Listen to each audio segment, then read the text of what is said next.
Number 34. Another base conversion problem. Everything here is in base 8 or an octal. So we have 11235 base 8 minus 2134 base 8 minus 136 base 8, and the answer is also expressed in base 8. This I thought was an interesting problem because we're dealing with subtraction here, consecutive subtraction. And I want to note that subtraction as an operation is not associative, meaning we can't choose to subtract these two first and then subtract that number from this. We have to do it in the proper order from left to right. And that's actually something worth noting. The associative property, one of the properties of real numbers, in this case we're just dealing with natural numbers or positive integers. The associative property simply states that if we were to group the first two terms in a chain of this operation, subtraction in this case, we would get the same result no matter how we regroup them. So in the case of subtraction, this is not true.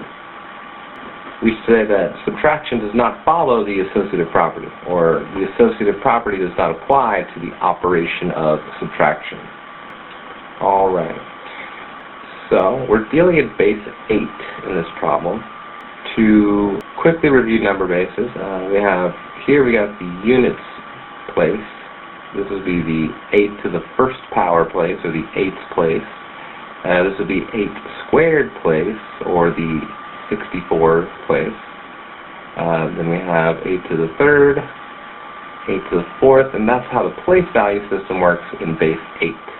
Again, the digits that we use are only 0 through 7, a total of 8 digits. Let's go ahead and subtract the first two. 1, 1, 2, 3, 5, minus 2, 1, 3, 4. All of this in base 8. We can subtract this column-wise the same way we would do it with normal base 10 subtraction.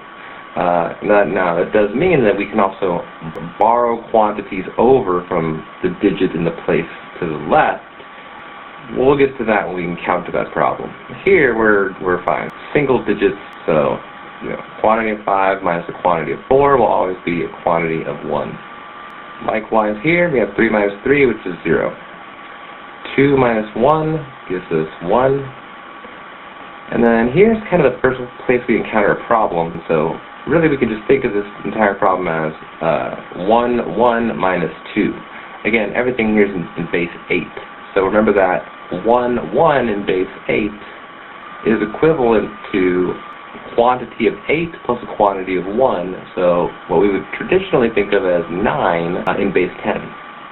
So what we really have here is 9 minus 2, and that does give us 7, which is a digit that we can use. So that's your difference between those first two in base 8. Okay, so we take this number now and subtract it from this remaining term. Guess I'll go ahead and do that in green here. We've got 7101 in base 8 minus 136 in base 8. This is going to require some borrowing techniques. So to make that slightly simpler, let's make a list here of quantities that are above 7 expressed in base 8. Let's make a short list. And you can do this mentally, of course. So again, if we were counting in base 8, after we reach the digit 7, we would have to go into 1, 0. So 8 in base 10 is 1, 0 in base 8. 9 is 1, 1. 10 is 1, 2. 11 is 1, 3. 12 is 1, 4. 13 is 1, 5. I don't think we need to go any higher than that. But that's just a short list of conversions, which is really going to help out when we use the borrowing system in subtraction. So we have a quantity of 1 minus a quantity of 6. Now let's think back to grade school here. We can't take 6 away from 1, so we're going to have to borrow from the digit to the left. We would normally borrow a quantity of 10 in base 10. Here we're going to borrow a quantity of 8. However, we can still express it in base 8 as this gets canceled out and becomes a 1, 1. Now that's a 1, 1 in base 8. So that's really representing a quantity of 9. Now, let's not forget here, we were attempting to borrow from this digit, although there's nothing there. So first, we need to borrow from this digit over here. Let's reduce this down to a 0.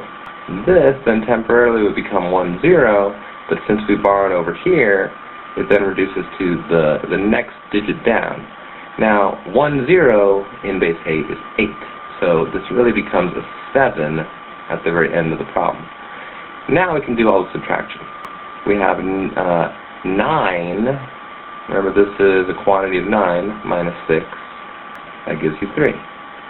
We have 7 minus 3, that gives us 4. Okay, so right here we have to borrow again. We want to turn this digit to a 1, 0, or an 8. And then this reduces down to a 6. 8 minus 1 is 7. And then the 6 just kind of drops down into place. Total difference is 6, 7, 4, 3 in base 8. And that's answer choice A.